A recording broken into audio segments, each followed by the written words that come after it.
The definition of lobby is a group of people seeking to influence politicians or public officials on a particular issue, and wanting to understand why communities are ditching pit bull bans that were previously in place, and how these dangerous dogs are being promoted as good, safe family dogs, when the evidence shows that they are not. I have learned there is a group of people who are working very hard at influencing politicians and deceiving the public. The pit bull lobby is held together by one person's inheritance. Her name is Jane Berkey. Jane bought the pit bull lobby months after her father died with the inheritance money she received. She's the owner and operator of Animal Farm Foundation.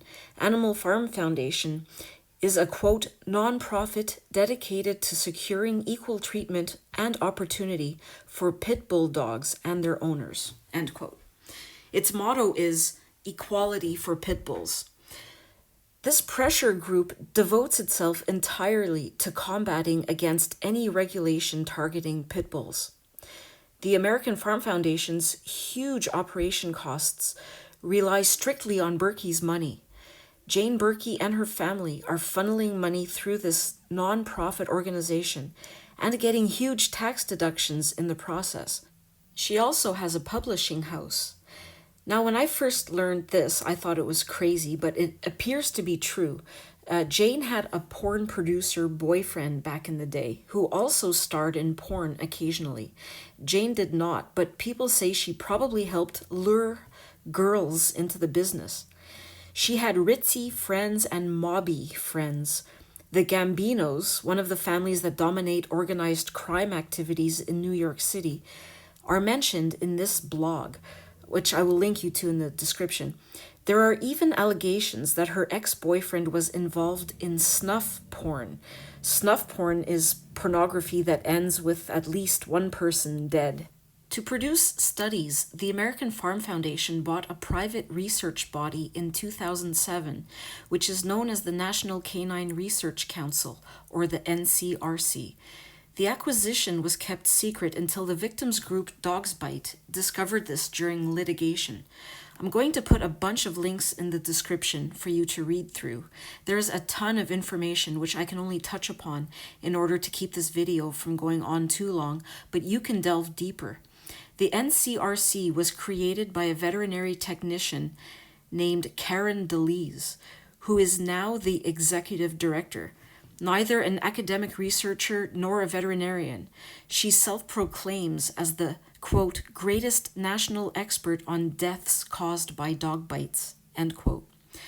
The NCRC describes itself as a nonprofit canine behavior science and policy think tank with a mission to underwrite, conduct, and disseminate academically rigorous research that studies dogs in the context of human society. An action fund permits the organization to engage in lobbying. The NCRC is linked to several advisors and consultants, and thanks to millions of dollars from Animal Farm Foundation, the NCRC finances like-minded researchers. Jane Berkey pays researchers to produce studies. I'll repeat that. Jane Berkey pays researchers to produce studies. It is impossible that the studies she pays for are unbiased. Karen Delise had this to say about the father of a child mauled to death by pit bulls.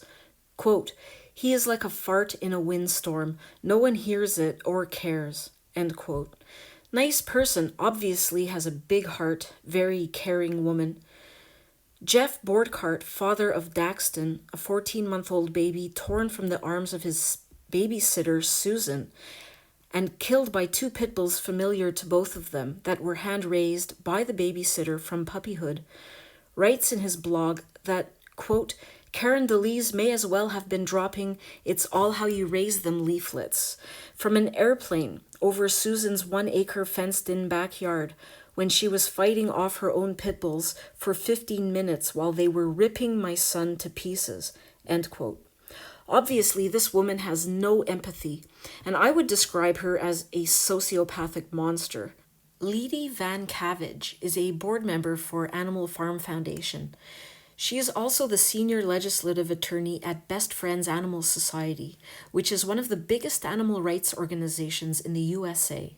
In 2007, Best Friends Animal Society began a comprehensive campaign to rebrand the pit bull from dangerous fighting dog to a friendly family pet. It does outreach nationwide in the USA with shelters, rescue groups, and members to promote pet adoption, no-kill animal rescue, and spay and neuter practices. Best Friends Animal Society contends that any restrictions on pit bulls is discrimination, and their followers equate breed restrictions as a form of racism. We will talk about Best Friends Animal Society more a little later.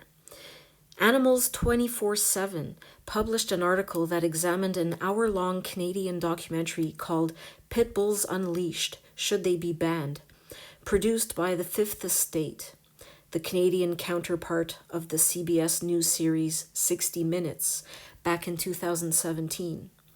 Ledy Van Kavage is interviewed in this documentary, and I will provide the link to the documentary in the description box. Asked specifically about the death of baby Daxton Borchardt in March 2013, Van Kavage said, "Maybe the attack occurred because the child was crying." "I don't know if the child was crying," she said. She suggests a dog that kills a baby for crying is nonetheless a safe dog for children. That says it all, really. See for yourself. Why do pit bulls need lobbying? Why do they need an organization? Why do they need a network fighting for them? Well, I think they are the most misunderstood breed of dog there is, and they're just dogs. They're not werewolves, So there's been so much hysteria involved with these dogs, and so much media hype. Actually, even though I don't like to use this term, it's one place where there probably is a lot of fake news. So that's why a lot of times they can't speak for themselves. So we need to get the truth out there. But could it be the hundreds of reports every year of pit bull attacks are all dead wrong? I read Van Kavage some headlines we found online in one randomly chosen month. This was September 2016. Pit bull run rampant in New Mexico. Pit bull attacked man in Florida. 5-year-old girl attacked by pit bull. Palm Desert. Portage, Indiana residents concerned about pit bulls after an attack. A Lapine officer recovering after pit bull attack. A pit bull attack in Northern Carolina on UPS driver. Woman has been hospitalized after a pit bull attack in Oakland Hills. And on and on and on. And this is 1 month. Now, in your opinion, and I know you haven't seen each and every one of these cases, do you believe this is all fake news? I believe some of it is media bias. I do. I think the hype has led people to have this perception of it. And again, I think a lot of it is because of media bias or fake news. It is very, very tragic, but most of the dog-related fatalities involve unsupervised children. I don't know what happened that day. She was holding the child at the time. I can't, I don't know if the child was crying. I don't know the history of the dogs. But if the child was crying? Well, What kind of dog would attack a child? A dog that's unstable. And there are dogs of any breed that are unstable, just like there are people of any race that are unstable. And you don't think that the pit bulls are more prone? No, I do not. If an unstable dog can act like a stable dog for years and show no aggression and appear to be well-trained, well-socialized, very friendly and great with kids for years, and then launch an unprovoked, sudden attack that ends up killing a child, then it does not belong in society.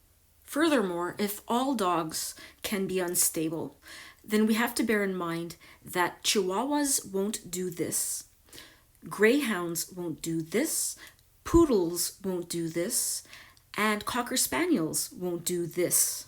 The Animals 24/7 article talks about how fatal and disfiguring attacks by pit bulls have been increasing exponentially over the last 3 decades, and that in the early phase of this insanity, mass media responded with concern and respect for the victims.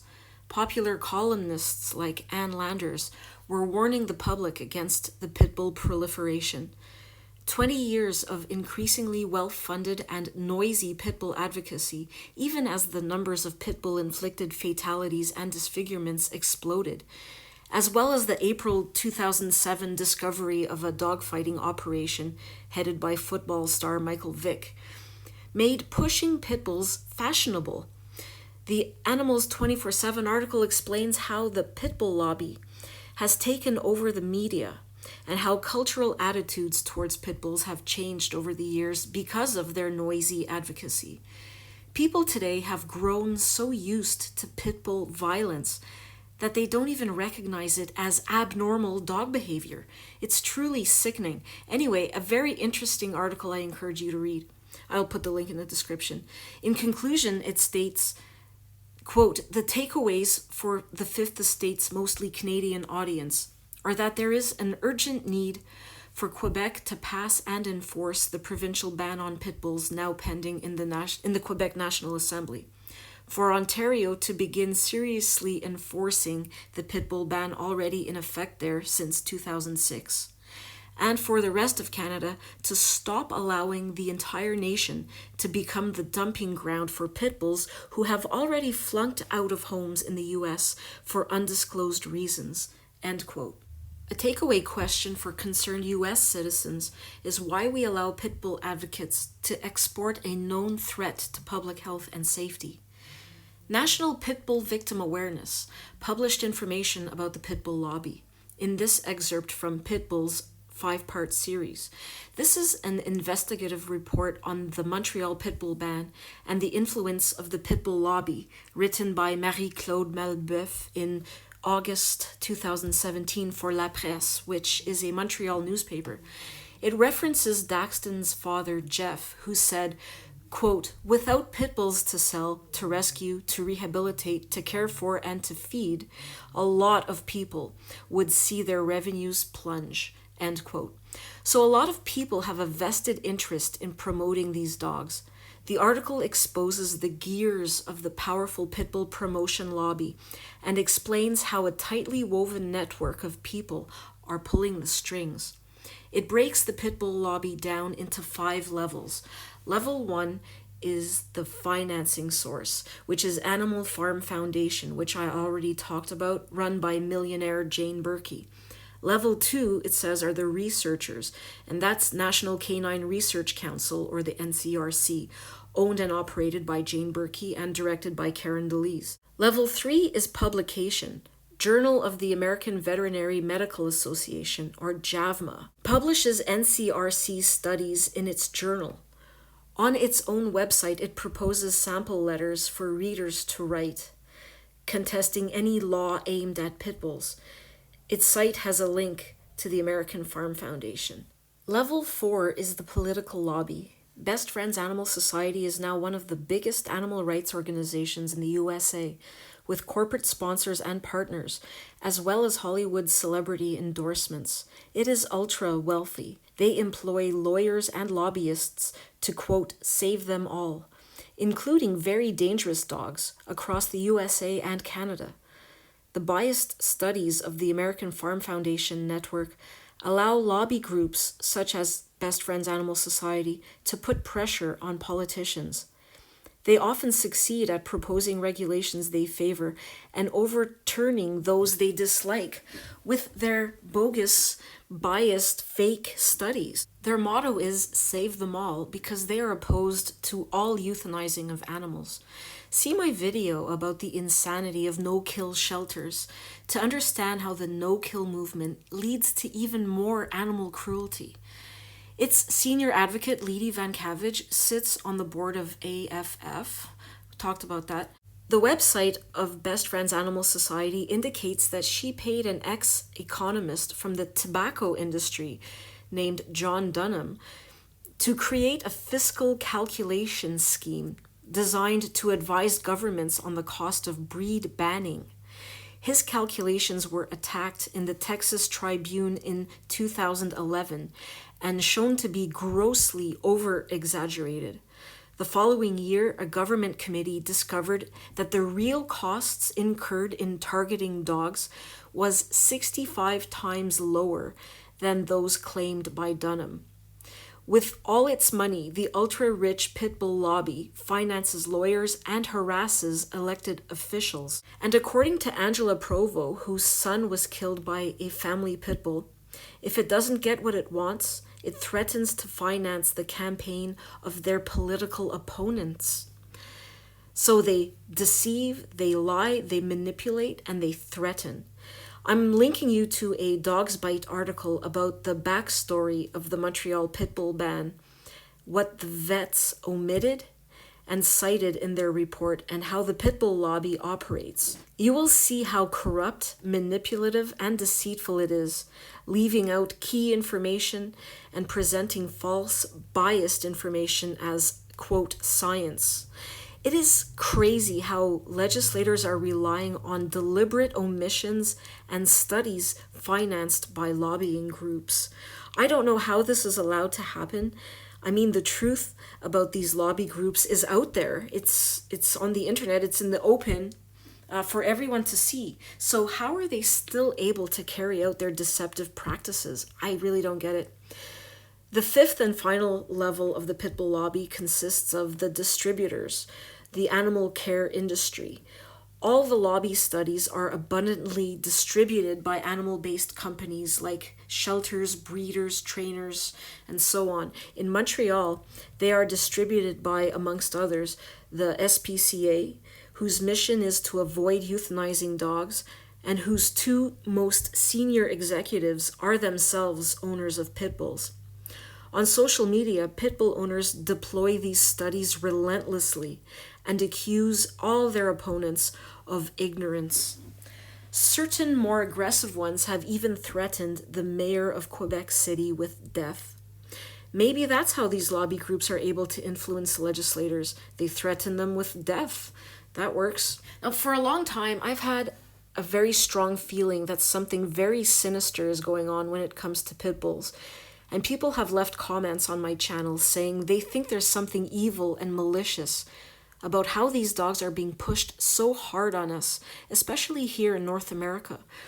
Why are our communities filling up with unpredictable, dangerous, ticking time bombs that were bred to be efficient killers? Why are they being promoted as good family dogs when they are regularly disfiguring and killing people, especially children and the elderly, in unprovoked attacks, even when they are well trained and raised in loving homes by responsible owners?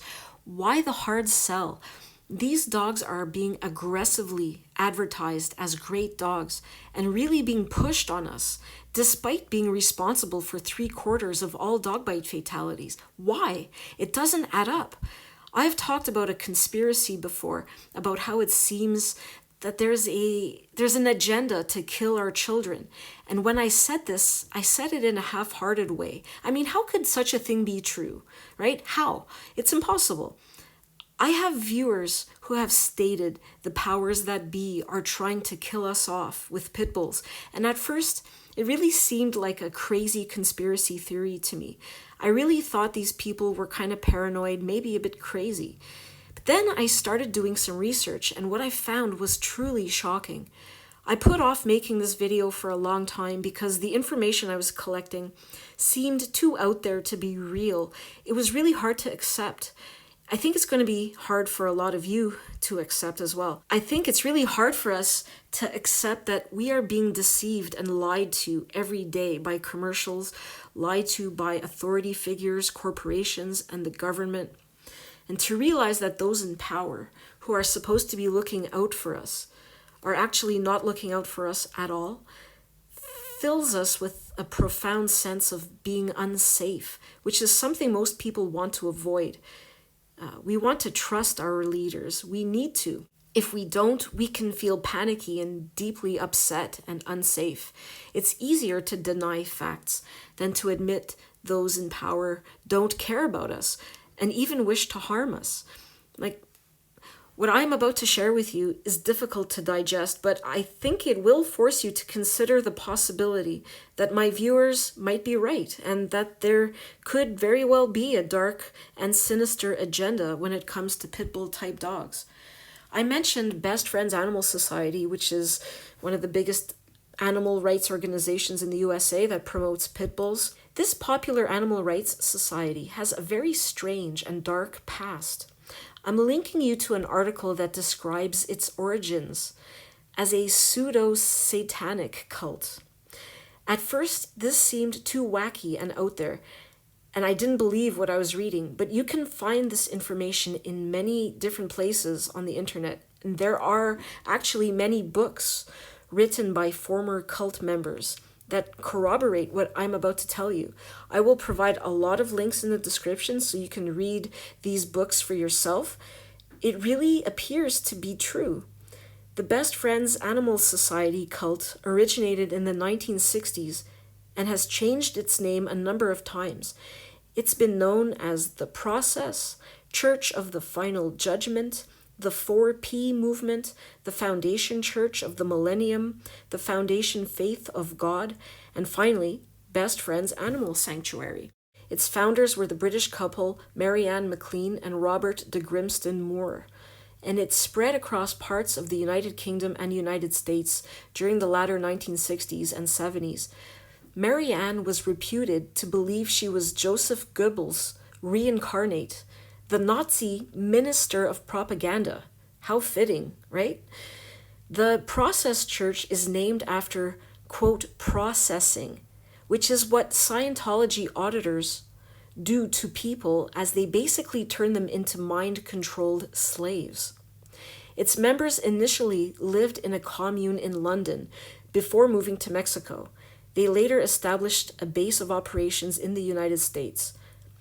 Prosecutors investigating the Los Angeles murders committed by the Manson family in 1969 suggested that there were links between Charles Manson and the Process Church. They go into detail about this on the website. It's very interesting. I encourage you to read through it. The cult had German Shepherd dogs. One member of the cult explained, quote, dogs are much more high-level beings than we are. They're pure. Animals don't have conflicts of choice. They do as they're supposed to. They're not conflicted, end quote. In 1974, McLean and de Grimston separated. McLean reformed the group as the Foundation Church of the Millennium and took it into an explicitly Christian direction. It was later transformed into the Best Friends Animal Society based in Utah. Their time as a cult is relevant because they are still a cult. They just changed their name a few times. There's so much to say about this cult, but I will just provide the links in the description. This movie is based on Tim Willey's book, Love, Sex, Fear, Death, which is about the cult. I haven't read it myself, but someone who has read it told me that you have to read it to see what a bunch of lying swindlers they are. There are reports of child neglect and abuse. There's a chapter in here on the Process Church, also known as Best Friends Animal Society, describing how they manipulatively opened a soup kitchen to recruit people in desperate situations. People thought they were saints, but they were deceptively operating under the guise of doing good in order to recruit vulnerable people. In some cases, underage kids. They were and are in all major cities. This includes Process Church references, and this missing chapter is available online. England allowed it to stay. Best Friends always goes on and on about how they won the lawsuit to get themselves removed from the book, but that was only in America. They are in here. And this is a very interesting video on YouTube about Best Friends Animal Society coming to Utah and taking over the canyon. Their strange satanic-like rituals, how they guarded their property with vicious dogs, and how people apparently just disappeared. They worshipped a giant cat statue. Then they started into having a little business. And I think because they kept getting, well, they got more and more money and they could outbid everybody. So they could get millions of dollars because they said that they were saving all these animals, which these people would die, and they would get them to come and see how they were taking care of these animals. And they would talk them into signing over everything they had, and they would take that animal to their animal, and then they would take that animal to the sanctuary to take care of it. And the problem is, I don't know that they were ever taking care of those animals. That's what I had heard. There was actually some news articles that had been like scrubbed from the internet that said for a while they were prosecuted for providing animals to satanic cults for sacrifice. Well, they were doing some really fishy things, and I knew there's a lot of stories about there, so I can't tell them all to you now. But yeah, there was things when teenagers would sneak out there in the night and literally climbed up on top of their temple and looked through their glass windows where they were worshiping. Wow. A big black cat. It was a statue that they had. Apparently, they were into animal worship, and I will let you draw your own conclusions, but it seems to me human sacrifice is a possibility. If they were into it then, why should we assume they are not into it now? This book contains interviews of defectors. Here's another book by an ex-member. There's even music inspired by the process cult. And then there is the dog-fighting connection. Now you have to keep in mind, this is a sport dog we are talking about that is used for gambling. That's what it was created for. If you read any books from before the 90s, they will usually be more honest regarding pit bulls and what they're bred for and what they're capable of. The gamblers are not going to stop gambling because it's illegal. Gambling is an addiction. What will happen is gamblers and dogmen will find a way to get around the law. The Humane Society of the United States estimates that as many as 40,000 people around the country are involved in dogfighting, and hundreds of thousands more take part in impromptu street dogfighting. There's a lot of money being exchanged, a lot of money being made. Promoting pit bulls to the public allows dogfighters to hide in plain sight. What police instantly could tell was a, quote, yard before could now be a rescue organization. Criminals that traffic and house fighting dogs are deceitful, dishonest, manipulative people who have no empathy for animals or humans. They do not care about children or the elderly. Money is all they care about.